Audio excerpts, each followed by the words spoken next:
Hey there, my name is StarkEx and welcome to the second episode of the Scalability Series. Today we'll explore StarkEx, StarkWare's permission scalability engine, and we'll see how it's scaling Ethereum. So StarkEx is a layer 2 scaling engine for Ethereum that is powered by Cairo and that is based on Stark proofs. It allows applications to build app-specific chains by specifying a unique business logic. The difference with StarkEx is that it is a permission layer, whereas StarkNet is a permissionless layer. In other words, StarkEx is a software as a service solution offered by StarkWare since June 2020 to businesses who want a tailor-made scaling engine to scale their applications without going through a public network like StarkNet. Now, how does StarkEx scale Ethereum? Whether you do transactions on apps like SoRare, DWatch, or RhinoFi, their execution will be Stark proven and later on sent to Ethereum. We scale Ethereum because while the off-chain prover processes large batches of transactions, the on-chain verifier only has to re-execute a Stark proof in a matter of a few computational steps. Picture this: the entire US population has to send a simple payment on the Ethereum chain. Blockchain finality and security are immediate, but this comes at the cost of high transaction fees and latency. On an engine like StarkEx, the transactions are processed off-chain, Stark proven, and sent to Ethereum for validation, which leads to much lower gas costs and a faster throughput.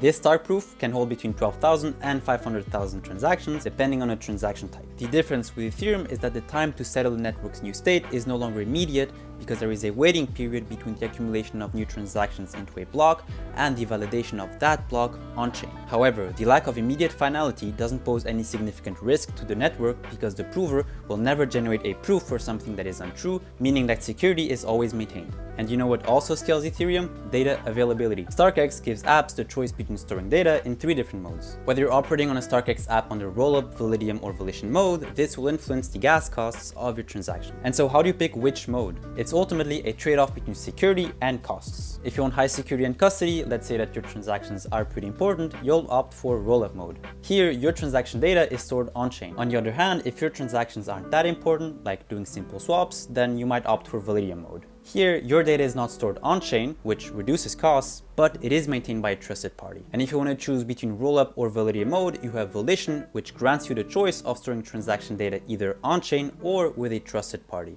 This completely depends on your preference. Ultimately, apps powered by StarkEx provide constant self-custody and continuous access to the user's data through Rollup, Validium, or Volition mode. And that's it. StarkEx enables fast and affordable blockchain experiences while ensuring self-custody and the security of Ethereum settlement and Stark proofs. I hope you enjoyed this episode on StarkEx, and I'll see you in the next one.